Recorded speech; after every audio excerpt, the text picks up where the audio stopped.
mas alguma coisa acontece no quando agora em mim. Cantando eu mando a tristeza embora.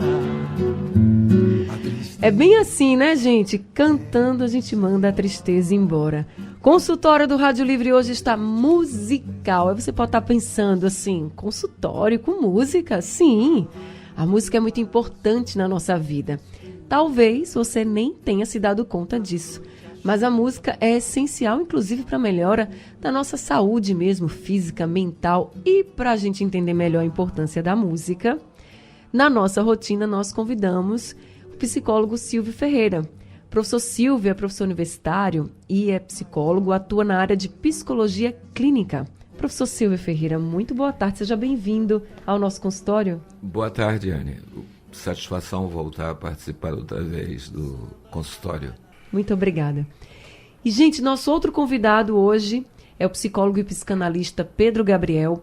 Pedro é membro do traço freudiano, mestre em psicologia, sobre o tema do autismo. Ele é professor universitário, fundador do espaço Letra Freudiana, poeta ocasional e ainda no currículo dele tem assim, ó, músico, amante e amador. É isso aí. Pedro Gabriel, boa tarde, seja muito bem-vindo. Boa tarde, Anne. Prazer estar aqui mais uma vez. Um abraço grande a você. Abraço também a Memória de Graça. Né? Faço minhas as palavras de admiração que Silvio expressou para Graça. Abraço meu amigo querido Silvio Ferreira, amigo de muitos anos. E abraço todos os ouvintes, né, que vão nos ouvir hoje e conversar sobre esse tema tão importante. Né? É verdade. Olha, professor Pedro, muito obrigada também por estar aqui com a gente. Os ouvintes que quiserem participar, 991478520 é o número do WhatsApp da Rádio Jornal para vocês participarem. Hoje a gente está falando do poder que a música tem e a importância da música na nossa rotina. Então, deixa eu começar aqui com o professor Silvio. Professor Silvio, por que a música mexe tanto com a gente? Porque, fundamentalmente, a música de todas as artes talvez seja aquela que revela um caráter mais emocional. A música não é a gente querer procurá-la, ela nos encontra. Você pode estar dentro do carro, se locomovendo, de repente escuta, a música vem e ela toma conta de você antes que você queira dizer que quer ouvi-lo ou não. Você pode até desligar o rádio, mudar de estação, mas ela já tomou conta de você de algum modo, para o seu prazer ou para o seu desprazer. Então a música encanta por conta disso. É um legado que não é apenas intelectual, mas ela tem uma dimensão emocional muito, muito grande. E por outro lado, a música fascina, porque é a ordenação de som, é uma conjugação de sons que tira a gente do caos e do ruído, daquilo que seriam sons perturbadores, incômodos, desconfortáveis. E ela traz, de algum modo, uma maneira para nós de pacificar as nossas emoções e fazer com que a gente se sinta tranquilo, de bem consigo mesmo, embora existem muitas músicas que inquietam, não é? E que inquietam assim, no sentido de que mexem e agitam e não necessariamente pacifica o espírito, mas leva ele a querer entrar em convulsão, sobretudo quando a música se associa com a dança. Pois é, tem música que nos acalma, né? Tem música que nos deixa mais agitados, de fato. Tem música que nos alegra. Tem hora que você tá um pouco para baixo, assim, escuta uma música que pode te remeter a uma lembrança do passado, mas até não remete, mas assim, menina, essa música é tão para cima, até melhorei um pouco. A música tem realmente um poder. E aí, professor Pedro, o senhor diz que é músico amante e músico amador. Como assim? O senhor toca, canta, como é que é? Toco para as minhas amáveis paredes, né, e para os meus nem sempre contentes vizinhos. Eles dizem que gostam, mas às vezes eu duvido, né? Mas a música, ela de fato mexe com o nosso espírito, Anne. Tocar música, ou pelo menos ouvir bem a música, né, ser capaz de ouvir, na verdade, é estar diante de uma dos atos mais excelentes, mais deslumbrantes da vida, né? O programa, ele tem o nome de uma colocação de um autor chamado Nietzsche, né? Quando passaram o tema do programa, disseram que seria sem a música, a vida seria um erro. Né? Uma frase de Nietzsche. E, de fato, sem a experiência da música, seja como músico amador, seja como ouvinte, a vida seria um fardo absolutamente insuportável, né? E isso porque a música remete ao que há de mais ancestral na nossa história. Não é? A gente pensa que, às vezes a gente pensa que o que há de mais primitivo na nossa experiência é a experiência do corpo, né? da ciência-percepção, do estar aqui, mas não é. A criança ela só tem o corpo, ela só sente com o seu corpo depois de alguns meses, quando os seus neurônios eles recebem uma capinha de gordura chamada bainha de mielina. Então a criança ela precisa de alguns meses para que ela seja corpo. Para que ela enxergue o mundo, ela precisa de algumas semanas. Só depois de algumas semanas a criança é capaz de enxergar. Às vezes os pais, visitando os filhos recém-nascidos, pensam que a criança os reconheceu visualmente, mas que os pais não nos escutem, né? A criança, na verdade, está ouvindo uma voz que associam à voz do seu pai. Então, antes da criança ser corpo, antes da criança ser olho, antes mesmo dela ser uma boca faminta à procura do seio do animal que lhe trouxe a vida, ela é um ouvido e ela é uma emissora de canto. O primeiro dom, né, que uma criança, que o ser humano oferece ao mundo é a música, é o canto, é o choro. A gente sabe que uma criança sobreviveu ao parto quando ela grita, quando ela chora.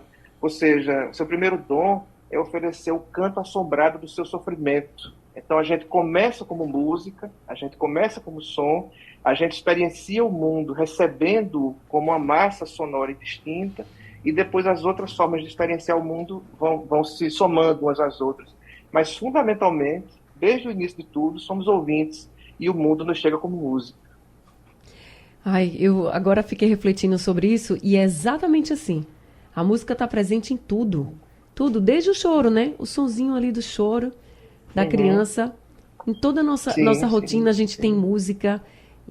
Enfim, a música ela realmente faz parte de nós, nos marca, nos emociona, como disse o professor Silvio, nos alegra, deixa o nosso espírito mais elevado, eu até diria isso. E parem para pensar, nossos ouvintes, a música está presente da religião à sala de aula. E como ela faz diferença, né? A gente vai falar sobre isso já vou precisar fazer um rápido intervalo aqui no consultório, mas também deixando aqui para vocês o espaço para vocês falarem. Vocês gostam de música? Vocês ouvem música? Em que momentos? Tem gente que escuta música o dia inteiro, tem gente que tem momentos que já específicos para ouvir música quando dorme, por exemplo, né, quando está dirigindo. Enfim, tem gente que escuta a música quando está estudando para se concentrar. Eu já fiz isso e dá certo. Consultório do Rádio Livre hoje está assim, viu? Falando sobre a importância que a música tem na nossa vida. Nós estamos conversando com os psicólogos Silvio Ferreira e Pedro Gabriel. E também com vocês que estão nos ouvindo. Quem quiser participar, 991478520. Gente, a música é a arte dos sons. A melodia, o ritmo, a harmonia, todos os elementos juntos nos fazem muito bem. E se a gente parar para perceber, a música está presente aí em todos os momentos da nossa vida. Inclusive, eu até tinha citado aqui, da religião às salas de aula. Professor Silvio Ferreira, em qualquer religião que a gente pensar, sempre vai ter música. E é muito impressionante, assim, todas as igrejas, templos, todas as religiões cantam. É como se a música... Não sei o que o senhor acha, mas assim, a minha impressão é como se a música nos aproximasse mais, nos elevasse, não sei, nos aproximasse do sagrado, do que as pessoas acreditam. O senhor acha que é por aí? Acho sim, a música tem uma dimensão de louvor, né? Em geral, as músicas religiosas, elas se sustentam em cima do louvor. E esse louvor é o louvor em relação àquele que nós consideramos o Altíssimo. Em todas as religiões vamos encontrar expressão musical, formas de expressão musical. Eu, certa ocasião, visitando um museu nos Estados Unidos, na capital, em Washington, e esse museu era sobre música afro-americana, africana-americana, do início do século passado. Mal eu coloquei os pés no museu, as músicas eram músicas religiosas, mas religiosas no sentido de gospel, músicas evangélicas do início do século passado, cantada pelos negros americanos.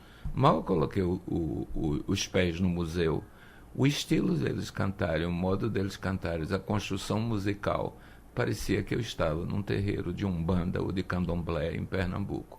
eu fiquei tão atônito com a similaridade que havia entre o canto evangélico dos negros do final do século retrasado para o início do século passado e as músicas do candomblé, que eu fiquei encantado, verdadeiramente encantado.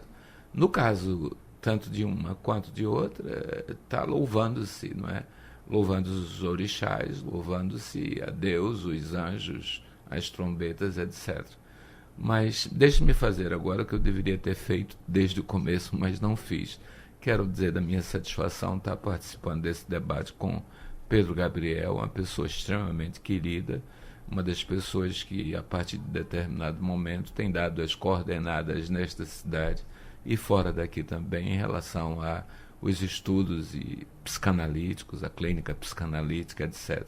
Quando eu soube que iria participar com Pedro Gabriel, meu querido Pedro Gabriel, enfim, o nome dele soou para mim como música, e eu senti que eu me levaria nesse debate. Ai, como é bom poder fazer assim o consultório com pessoas que se conhecem, se gostam, né? Que tem essa harmonia. Muito legal. Que bom, professor Silvio. Fico muito feliz que a gente pôde trazer também Pedro, e que Pedro ficou feliz também com a sua presença. Sim. Porque aí tem essa harmonia e eu acho que a gente sente isso. Os ouvintes sentem, eu sinto, e tudo flui melhor, como música.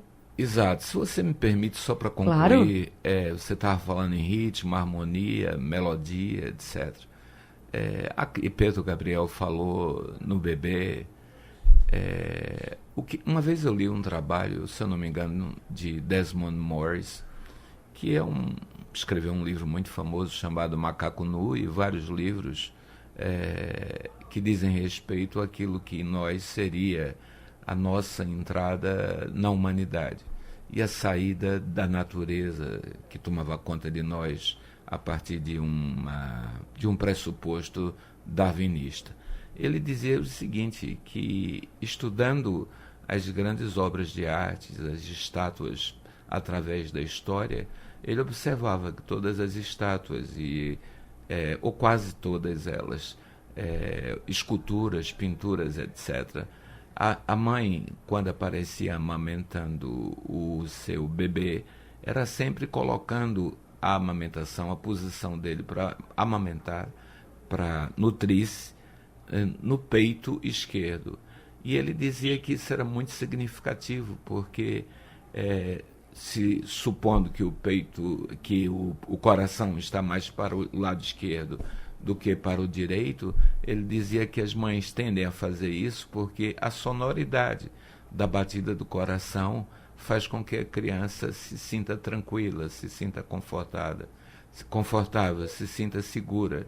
As crianças às vezes dormem não apenas porque estão bem nutridas e satisfeitas depois de serem amamentadas, mas porque aquele ritmo do coração da mãe, aquela batida, é uma forma de sonoridade que faz com que ela estabeleça com a mãe um vínculo de fundamental importância a partir dali. E é isso mesmo. E para a mãe que escuta o coraçãozinho do filho pela primeira vez, ali ainda nos exames, claro, né? É a música mais especial que a gente escuta. E é a certeza de que ali está o nosso filho, tem uma outra vida. Então, assim, realmente, o senhor tem toda a razão. Esse elo que a gente tem de mãe e filho já começa aí mesmo, na batida do coração. Quando ele ainda está na barriga e quando sai para ele ali com a mãe. E falando nesse elo entre pessoas, professor Pedro, a música aproxima as pessoas ou pode aproximar as pessoas? Antes de responder, se você me permitir agradecer o elogio aqui a Claro. Silvia, né? Tem como ouvir uma coisa dessa sem agradecer, né? E dizer também publicamente que ele é um dos responsáveis pelo que sou, né? Assim, a convivência com ele nessas décadas já, né? Tem sido realmente muito gratificante para o meu espírito, para o meu intelecto. E também complementar nessa informação tão preciosa que ele trouxe, com outra informação, não é? Os estudos do Desmond Morris, eles foram retomados por um psiquiatra canadense chamado Murray Schafer, e ele deu uma aplicabilidade prática a essa hipótese. E é tão interessante, né? Ele parte de quadros medievais, onde as mães invariavelmente seguram, né, os seus filhos com o braço esquerdo, E aí ele passou a supor que ali tinha não um espelho do que seria a realidade, porque a realidade ela comporta variações, os quadros eles eram variáveis, mas senão uma espécie de sugestão, de cuidado, protocolo, não é? De que as crianças fossem amamentadas com o braço esquerdo. Ele supôs, então, que as batidas do coração da mãe tinham, né, a razão de ser, para determinar aquele comportamento, e ele fez um experimento lá no Canadá, colocando em maternidades de bebês que estavam em cuidados prematuros, né, naquelas UTIs neonatais, colocar um alto-falante com batida de coração. E assim, o índice de mortalidade ele baixou mais de 20% somente com esse gesto. As crianças elas pararam de chorar, elas se sentiam acalentadas. Ele publicou essa pesquisa num livro belíssimo chamado O Ouvido Pensante, que é um extrato, né, das pesquisas do Murray Schafer. Então, o som, ele de fato envolve, né? O som, nesse exemplo desse experimento, ele devolve fantasmaticamente ou fantasisticamente a presença da mãe. Ele desenha uma mãe com o som, não é? O enlace ali entre a criança e a mãe, ele é resgatado, né, com esse som. Isso porque a música, ela está nas relações, como você diz, está nas religiões, como você bem colocou, está na educação, mas ela está no corpo. Nós temos um instrumento musical em nós, que é o nosso coração. Então, esse coração, ele responde aos eventos externos. Quando a gente sobe uma escada, quando a gente se assusta, quando a gente relaxa, esse comboio de cordas, como definiu Fernando Pessoa, né, como ele chamou o coração, esse comboio de cordas chamado coração, ele pulsa, ele produz uma música diferente. Então, ele influencia no mundo e ele é influenciado também pelo mundo, né? Produz relações, estabelece vínculos, sobretudo vínculos com o passado, né, já que pela própria natureza ancestral da música, certos momentos da nossa vida eles ficam marcados, né, a partir de músicas, e às vezes um som, né, às vezes uma frase melódica, ou às vezes um trecho de uma melodia de uma música, nos remete a um passado já perdido, e nos enlaça não somente com o outro, mas com uma espécie de criança que o tempo se encarregou de perder. Minha gente, a música tem um poder grande. Eu até comentei aqui com o professor Silvio, vou dizer para vocês, eu falei das salas de aula. Na minha escola, eu e os meus amigos fomos alfabetizados pela professora cantando. Então, ela utilizou da música para que a gente aprendesse a ler, e a gente aprendeu a ler mais facilmente. Então, para vocês terem uma ideia de como a música é importante, de fato, na nossa vida, né? À noite a chuva que cai. Consultório do Rádio Livre, hoje falando sobre a música e o poder que a música tem de transformar a nossa vida. Nós estamos conversando com os psicólogos Silvio Ferreira e Pedro Gabriel. Pedro, também psicanalista. Professor Silvio, a gente está encerrando aqui o consultório, mas com essa mensagem de que a música faz muito bem, né, para as nossas emoções, para o nosso emocional como um todo, mas como consequência disso também para o nosso corpo, né? Quantos tratamentos de saúde a gente não acompanha que tem música, que médicos levam música para o hospital, outros profissionais de saúde? Realmente a música faz muito bem. Sim, faz. Eu até no próximo semestre, o semestre letivo da Universidade Federal de Pernambuco está se encerrando agora, né, tá na reta final, e em outubro começaremos um outro semestre. Ainda por conta da pandemia, as coisas estão tentando serem ainda organizadas. Então, veja, eu estou pensando em oferecer uma disciplina chamada Dor do Amor. E o meu viés de abordagem da disciplina será muito musical. Eu estava até comentando isso com os alunos. Pegar essa dor do amor, desde Reginaldo Rossi, a Conde do Brega, e chegar, enfim, aos românticos, passando pelos românticos. Não há ninguém que tenha vivido um grande amor que não faça algum tipo de associação entre a experiência vivida amorosa e, de algum modo, se houve alguma interrupção e o amor não pôde fruir, não pôde ir para adiante, esse amor será vivido como uma experiência de dor. Então, se isso acontecer, se a disciplina for oferecida como um tópico especial, ela terá esse caráter, discutir a dor do amor, e a música será uma das portas de entrada para isso. desde gêneros mais variados até um gênero que eu gosto muito, que são as chamadas work songs, as canções de trabalho. Não é? No caso do Brasil, por exemplo, as canções do trabalho cantadas pelos negros feitos escravos, chamadas Lundum. Essa música é uma música muito, muito interessante, né? Como forma de expressão de dor.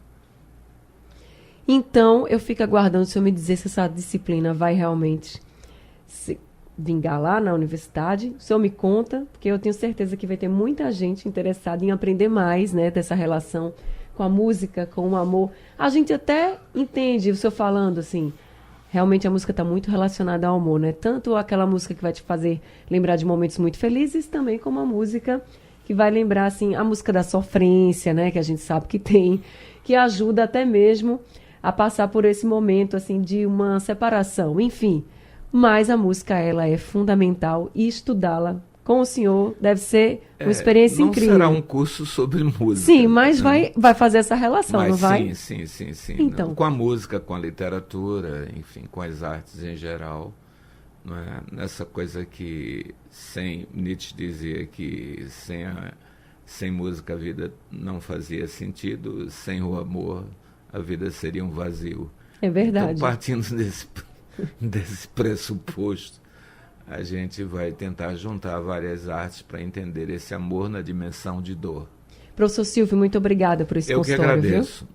Muito obrigada. Muito especial obrigado. O senhor aqui hoje com a gente. Muito obrigado. Professor Pedro, a gente está encerrando e aí não importa o gênero que a pessoa gosta, né? Se a música faz bem, ouça. Seria essa a mensagem? A gente não está lhe ouvindo, professor. Acione o microfone. Agora. Acho que agora retornou.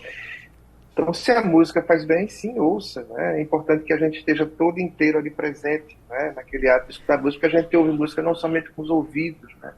Mas também com o corpo. As vibrações, elas tocam o nosso corpo. E eu me lembrei agora, enquanto a gente conversava, né, de uma das definições de música que era oferecida pelo Pitágoras. Ele dizia que a música, ela é a arte de equilibrar os opostos.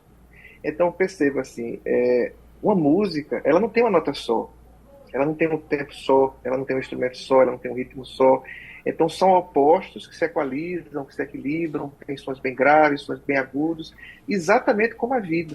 Então escutar música é importante, mas viver pensando na vida como uma espécie de obra de arte a ser construída, viver musicalmente também é importante, porque a gente tem também os nossos variados tempos, as nossas variadas estações, as tristezas, as alegrias. Então é sempre pensar que a nota final ainda não foi escrita e que nos momentos mais graves, mais baixos da vida, haverão de se suceder outros movimentos mais alegres, mais prestos, mais rápidos, até que se chegue o derradeiro silêncio, né, que é inevitável, mas a música certamente ajuda a atrasar, a adiar, a empurrar para mais longe o silêncio da morte. É isso, professor Pedro, muito obrigada por esse consultório, viu? Um abraço grande para o senhor. Obrigado também. Professor Silvio também, sejam sempre muito bem-vindos. Consultório do Rádio Livre chegando ao fim, o Rádio Livre de hoje também. A produção foi de Gabriela Bento, trabalhos técnicos de Edilson Lima, Sandro Garrido e meu amigo Guguinho Emílio Bezerra, que está aqui com a gente. No apoio, Valmelo, a coordenação de jornalismo é de Vitor Tavares e a direção é de Mônica Carvalho.